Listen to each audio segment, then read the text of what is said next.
Today we're exploring a place where turnstiles and checkpoints are a way of life. Every day, thousands of people pass through security here between Israel and the Palestinian Territories.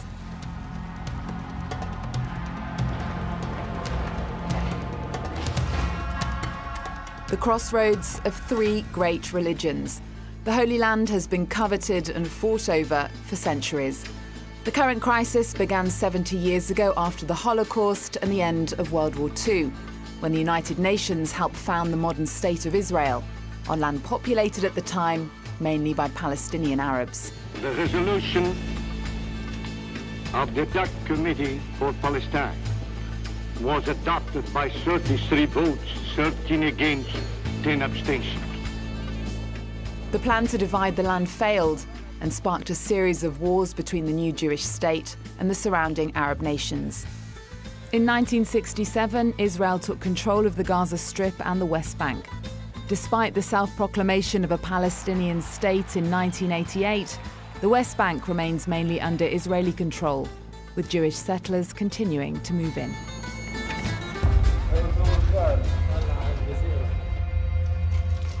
This is a land that few travellers visit, but this tiny area packs in more historical, religious and cultural heritage than perhaps anywhere else in the world. It's a place that has much to inspire artists.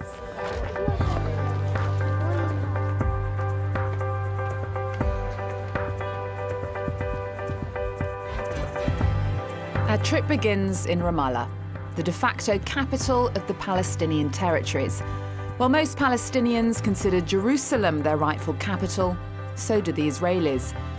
And sharing the city seems unlikely for now. That leaves Ramallah to host the Palestinian government and international agencies.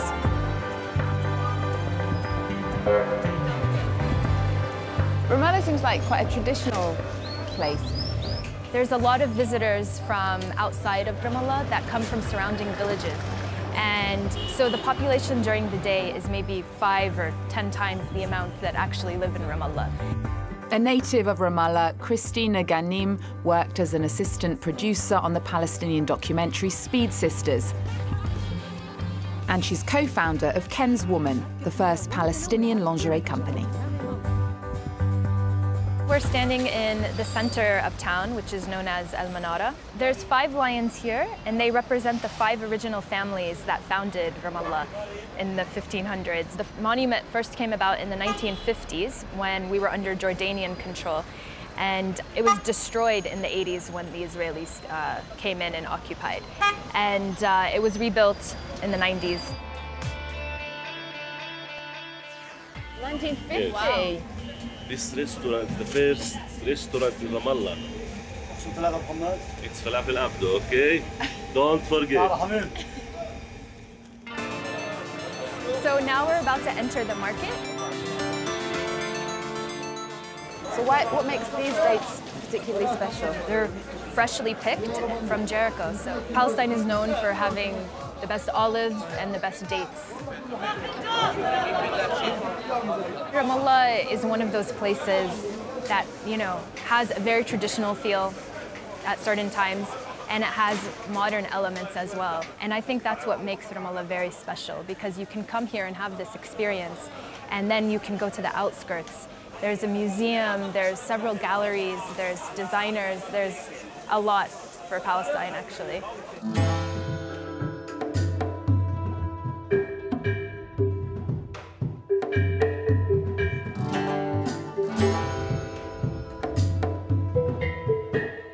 Christina, where are we? So we're actually sitting right outside of the Palestinian Museum, which first opened its doors last May. We've never had a museum like this for Palestine. And it's, to highlight our history, our art, our culture, society. Why is it important for Palestinians to have a museum of their own? When it first opened, actually, there were no exhibitions. It was empty. And a lot of people were critical of that because they said, why would you open a museum with no exhibits inside. And it was more about just commemorating the fact that we have this building that we call a museum. And also it was on the anniversary of the Nakba, which means catastrophe. And that's when the State of Israel was created and hundreds of thousands of Palestinians were displaced and had to leave their homes. A beacon of optimism on a West Bank hilltop. The Palestinian Museum's inaugural exhibition is called Jerusalem Lives. Hi, marhaba. Marhaba, ahlan. This is Eve. Hi, Eve. How are you? And she works here at the museum. Hello, nice to meet you. Nice to meet you too. Why have you chosen Jerusalem as the first subject for the very first exhibition here? The exhibition Jerusalem Lives incarnates the museum's ambition to go beyond borders by bringing Jerusalem here to the Palestinian people so they can learn about the city and the difficulties the Jerusalemites encounter on a daily basis. What do you think about this choice of subject for the first exhibition here? For many people, including myself, I can't access Jerusalem without a special permission.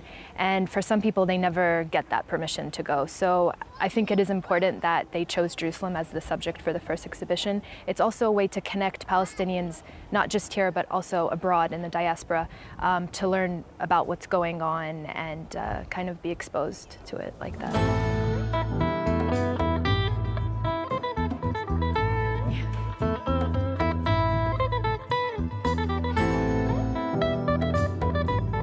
This is Al-Aqsa Mosque, and this is the Israeli army that's preventing Palestinians from going in to pray.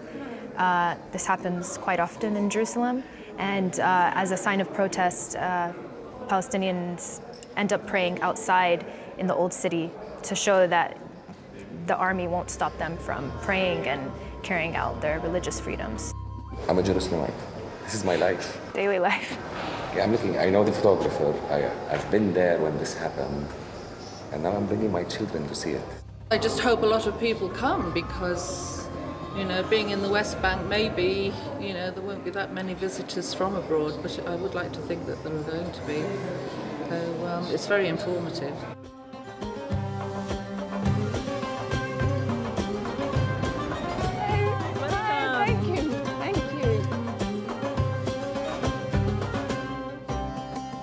Is 11, and her passion is the circus. It's a temporary escape from the difficulties of living under occupation. When she knows that there is a circus school, she was really interested in the idea. She's telling me, I can't imagine my life without circus. These individual activities are a way to get positive energy in order to continue our life as normal human being. Our life is really tough, and this is affecting our children. So tell me, like, you climb this high, you're not scared that you're going to fall? No, but when I look down, it's kind of hard. And what about, like, having this many people watching what you're doing? What's that like? Nervous. Makes you nervous? Like, if I could fall, if I did something wrong.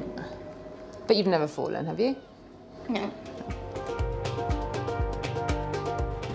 For the past decade, young people from the surrounding areas have been learning acrobatics, juggling, and more at the Palestinian Circus School.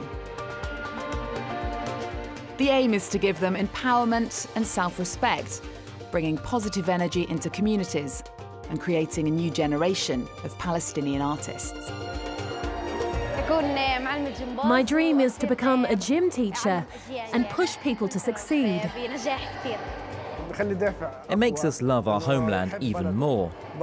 It helps us become more sociable and to better communicate with people. What is this called? Tissue. Tissue? Yeah. Okay, and it looks quite difficult. Yes, it's kind of hard. You need some muscles, more like. Have you got good muscles? You've got good muscles. I don't think I could do it. You take this knee and put this knee on instead. Now I get it. Naif is one of the trainers. His students range from 7 to 27. I am from the Farah refugee camps. I used to work there. as a farmer. And then I decided to come to Ramallah because I want to find a good job. I want to meet people, new culture. I used to work in a restaurant where I met Shadi there. He's the founder of the Circus School. I started slowly to practice. I find it really the place where I express myself. Circus gave you confidence? Of course, yeah. And what do you think it's doing for these kids? Circus skills bring them body awareness, transfer their energy from negative to positive. Do you think these kids have got a lot of negative energy then? Especially in refugee camps, yes. Their games in the street, it's a violent game. Most of our children in Palestine, they go throw stones at the Israeli Jews. So, in a very easy way, they shoot them or they arrest them. When you open this kind of a place and you bring them, you save their life somehow because they don't go throw stones anymore because they come to you.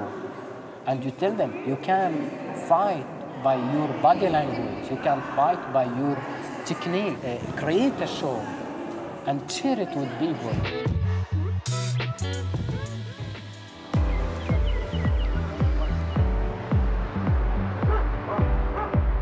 Ramallah is the epicenter of Palestinian life. Cafes, pubs, lounges, hipster joints and clubs are all within easy reach. Many residents are restricted here and cannot travel to nearby cities. So Ramallah has become a sort of hotspot for socialising. Music can be found in some unexpected places here in the West Bank. This is an open mic night in a boxing gym organised by a prominent Palestinian rapper.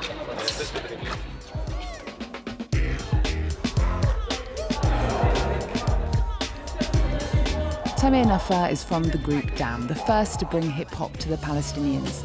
For 20 years he's been singing about the Palestinian situation, with songs like Mama, I Fell in Love with a Jew. I fell in love with a Jew. Her skin is white and my skin is brown.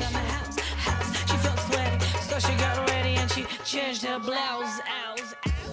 You're in the group that brought hip-hop to the Palestinian Territories. How do you see the music scene here now? I see it growing up. I just had yesterday a show in Shfa'amer, that's in the 48. And you had Rula Azar, that's a classical Arabic. And then we had Apo, that they do in between pop and rock. Then we had Tut Art, that they are doing reggae. And then you had Dam, that are doing rap. So somehow the colors are starting to show the colors. How does culture, the arts, music, cinema, how does it help the cause? First of all, it reminds us that we are normal people that are suffering from an abnormal situation. Now, we also have artists that doesn't talk about the cause. They only do about love songs, and that's very important to remind us that we are also fall in love, that we also die from cancer, that we also give birth. Yes, the apartheid and the occupation are trying to separate us from the world, but it doesn't mean that we need to separate us from humanity. ساعدنا نوقف جنون المستوطن، ساعدنا نبني دولة فيها شوية منطق، مش دولة اليهود بل دولة لليهود للمسيحية للمسلمين. It sometimes feels like a bubble here in Ramallah, cut off from the Palestinian reality. Through music and the arts, there is a feeling of hope for a brighter future with more freedom and opportunities for all. أنا ممكن إني أكرهك ما اسمح لغير إنه يحبك ما أنا جيت روحي للشاطئ لحالي ده وجع عواصف مش راسي على بال أمن أنا في شلال محتاجة أنا العارف العاطر بالثلاثة طالع قولي من إمتى أنا كتبت القصائد